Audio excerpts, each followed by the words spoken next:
नमस्कार दोस्तों, स्वागत है आपका अपने वीजी नॉलेज में। जो कभी देश का गौरव हुआ करता था और भारत के लोगों के दिलों में राज करता था, आज वही शख्स भारत की जनता के दिलों में से उतरता जा रहा है। जी हाँ, मैं बात कर रहा हूँ सुशील कुमार की, जिसने कभी भारत का नाम रोशन किया था। कहाँ लोग उसकी टीवी अखबारों में पहलवानी की खबरें पढ़ा करते थे, लेकिन आज उसकी गुंडाई लड़ाई झगड़े की खबरें पढ़ने और सुनने को मिल रही हैं। कई बार तो ऐसा लगता है कि कहीं सुशील कुमार को फंसाने की किसी की साजिश तो नहीं। ऐसे कई सवाल लोगों के मन में भी आ रहे होंगे। सुशील कुमार ने तीन बार कॉमनवेल्थ गेम में गोल्ड मेडल जीते। वो अकेले एक ऐसे व्यक्ति रहे हैं जिसने 2 बार इंडिविजुअल मेडल जीते, जिसमें से एक सिल्वर मेडल है और दूसरा ब्रॉन्ज मेडल है। जब वो जीत कर लौटे थे तो हरियाणा और दिल्ली सरकार ने करोड़ रुपए उनको इनाम के तौर पर दिए। उस दौर के बाद जिन युवाओं की कुश्ती में दिलचस्पी थी, वो युवा उनको अपना रोल मॉडल मानने लग गए थे और उसी की तरह वो देश के लिए मेडल लाने की तमन्ना रखने लगे।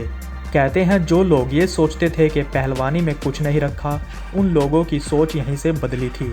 परिवारों ने अपने बच्चों को छोटी उम्र में अखाड़े में भेजना शुरू कर दिया, तो आज ऐसे शख्स के ऊपर कत्ल का इल्ज़ाम लग जाता है।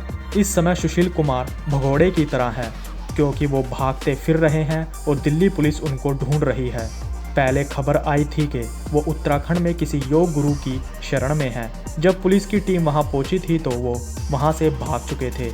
भागते फिर रहे सुशील कुमार ने फिर रोहिणी की कोर्ट में एंटीसिपेटरी बेल लगाई, ताकि उनको गिरफ्तारी से पहले ही जमानत मिल जाए। तो दिल्ली पुलिस ने भी काउंटर रखा कि उनके पास वो सभी पुख्ता सबूत हैं, जिसमें साफ पता चल रहा है कि सुशील कुमार एक पहलवान के कत्ल में शामिल हैं, जिससे सुशील कुमार की जमानत याचिका को खारिज कर दिया गया। आखिर क्या है कत्ल की वजह? सच में सुशील कुमार इसमें शामिल हैं और क्यों पुलिस के हाथ नहीं आ रहा सुशील कुमार?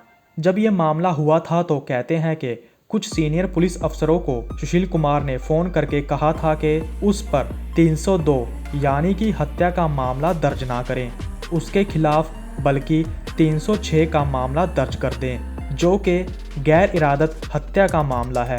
सुशील कुमार ने यह भी कहा था कि उस पर किडनैपिंग का मामला भी दर्ज ना करें।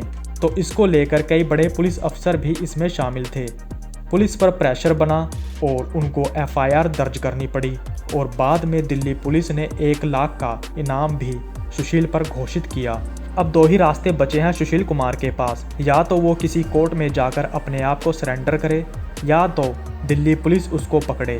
23 साल का सागर धनखड़ उसी हरियाणा से आता है और उसके पिता दिल्ली पुलिस में हवलदार हैं। सागर का भी सपना था कि वो देश के लिए मेडल लाए। सुशील कुमार की तरह ही वो बनना चाहता था और सुशील को वो अपना गुरु मानता था। सागर का पहलवानी की तरफ जुनून देखकर उसके घरवालों ने दिल्ली के छत्रसाल स्टेडियम में उसका दाखिला करवाया था। छत्रसाल स्टेडियम वो स्टेडियम है जिसमें कई बड़े पहलवानों ने पहलवानी के दांवपेच सीखे। छत्रसाल स्टेडियम के इंचार्ज हैं सतपाल। सुशील कुमार, योगेश्वर दत्त, बजरंग पुनिया, दीपक पुनिया और रवि दहिया, इन बड़े पहलवानों ने इस स्टेडियम से ट्रेनिंग ली, जिसके बाद उन्होंने देश का नाम रोशन किया।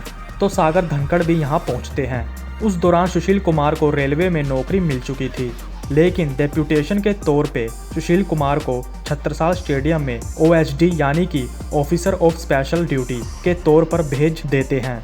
इस स्टेडियम के इंचार्ज जो के सतपाल हैं और वो सुशील के ससुर भी हैं।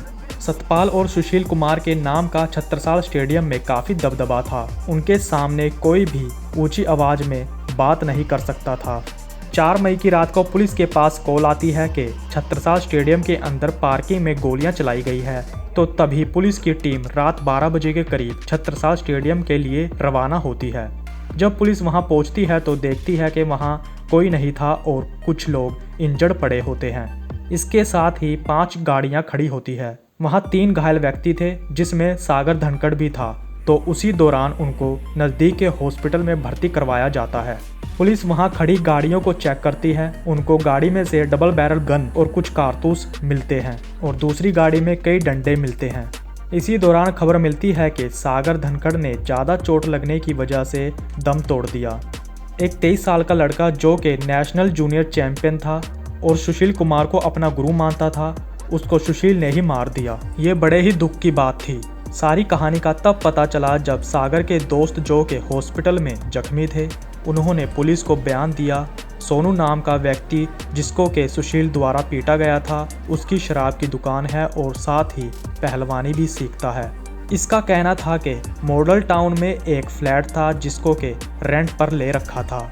इस फ्लैट में सागर धनखड़, सोनू और उनका एक नेपाली सर्वेंट रहा करते थे।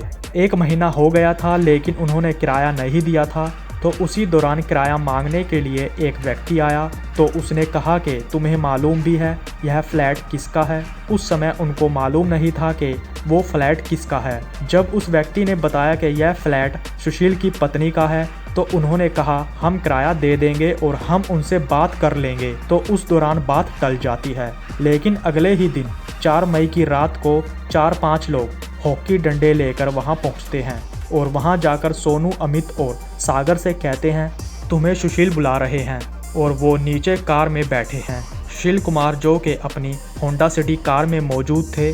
सोनू ने बयान में ये भी बताया कि जब वो नीचे पहुंचते हैं तो उन्होंने देखा कि सुशील हाथ में पिस्टल लिए हुए थे और सुशील ने उनको गाड़ी के अंदर बैठने को कहा। वो घबराकर बैठ जाते हैं। उनको फिर छत्रसाल स्टेडियम की पार्किंग में ले जाया जाता है। जब वो वहां पहुंचते हैं तो देखते हैं कि वहां और भी लोग मौजूद थे। सारे मिलाकर करीब 9 लोग सुशील के साथ थे। सोनू ने बताया कि सुशील ने कहा था कि आजा बताता हूँ मकान पर कब्जा कैसे करते हैं। तो वहाँ सागर और सोनू ने कहा कि वो किराया जल्दी ही दे देंगे, लेकिन सुशील और उसके दोस्त कुछ सुनने को तैयार नहीं थे। फिर बस उन्होंने रोड डंडों से मारना पीटना शुरू कर दिया। इसी बीच स्टेडियम में फायरिंग भी की गई। जब वो देखते हैं कि सागर की हालत ज़्यादा खराब है तो वो वहाँ से चले जाते हैं। इस दौरान वहाँ कई जूनियर पहलवान भी मौजूद थे। तभी पीसीआर को फोन किया जाता है और पीसीआर लोकल थाने में इसकी सूचना देती है। फिर तीनों को उठाकर हॉस्पिटल लाया जाता है और सागर को ट्रॉमा सेंटर में ले जाया जाता है, लेकिन उसी दौरान सागर की मौत हो जाती है। सागर का बयान पुलिस नहीं ले पाई थी क्योंकि जब हॉस्पिटल लाया जा रहा था तो उस दौरान सागर बेहोशी की हालत में था और डॉक्टर ने मना कर दिया था कि वो स्टेटमेंट देने की कंडीशन में बिल्कुल नहीं है। कहते हैं कि जब सागर और उसके अन्य साथियों को मारा पीटा जा रहा था तो उस दौरान वहां खड़े कई जूनियर पहलवानों ने मारपीट का वीडियो मोबाइल में कैप्चर कर लिया था। ये बात खुद सागर के साथियों ने पुलिस को बताई। तो पुलिस ने वहां जाकर जूनियर पहलवानों से बात की और कहा उनका नाम इस मामले में गुप्त रखा जाएगा और वो बिल्कुल ना घबराएं। तो तब जाकर पुलिस के हाथ वो वीडियो लगा। उस वीडियो में सुशील कुमार साफ साफ नजर आ रहा था उनको मारते पीटते। अब सवाल ये उठ रहा है कि क्या फ्लैट का किराया ना देने की वजह से उनको मारा पीटा गया। कई पदक जीतने के बाद कहते हैं सुशील कुमार गलत कामों में भी पड़ गया। पुलिस की इन्वेस्टिगेशन के दौरान पता चला कि हरियाणा और दिल्ली के कई बदमाशों के साथ सुशील कुमार का उठना बैठना है। एक चीज और पुलिस की जांच में निकल कर सामने आई कि क्रिमिनल जो के किसी के मकान और जमीन को हड़पते हैं, उन्होंने सुशील को अपने इन कामों में साथ रखा हुआ है। कई बार सुशील ने इन क्रिमिनल से मदद भी ली। इन सभी बातों का दिल्ली पुलिस ने खुलासा किया। पुलिस ने बताया सुशील धमकी और प्रॉपर्टी को हड़पने में सेटलमेंट करता था, जिसने भारत के लिए 2 ओलंपिक मेडल जीते, जिसने वर्ल्ड टाइटल जीतने के साथ साथ 3 बार कॉमनवेल्थ गेम में गोल्ड मेडल हासिल किए, यहाँ तक के राजीव गांधी अवार्ड, अर्जुन अवार्ड और जिसको पद्मश्री अवार्ड से नवाजा गया, वो लोगों की जमीन पर कब्जा करता है। और एक नौजवान सागर जो उसको अपना गुरु मानता था, उसके कत्ल में शामिल है। जब भारत के लोगों को यह पता चला तो भारत के लोगों को बहुत बड़ा झटका लगा। सागर धनखड़ के पिता का कहना था कि सागर सुशील को अपना गुरु मानता था, उससे वो काफी इंस्पायर था और सागर भी सुशील जैसा बड़ा पहलवान बनना चाहता था। सागर के पिता ने सागर को छत्रसाल स्टेडियम में, एक तो सुशील कुमार, दूसरा सतपाल जो के स्टेडियम का इंचार्ज है, उन्हीं की वजह से वहां भेजा था ताकि वो बड़ा पहलवान बन सके। लेकिन दोनों ने उनके इस विश्वास को तोड़ दिया। फिलहाल पुलिस सुशील कुमार की तलाश कर रही है। अगर कोई बड़ी बात निकल कर सामने आती है तो वो हम आपके आगे जरूर रखेंगे। तब तक के लिए नमस्कार दोस्तों।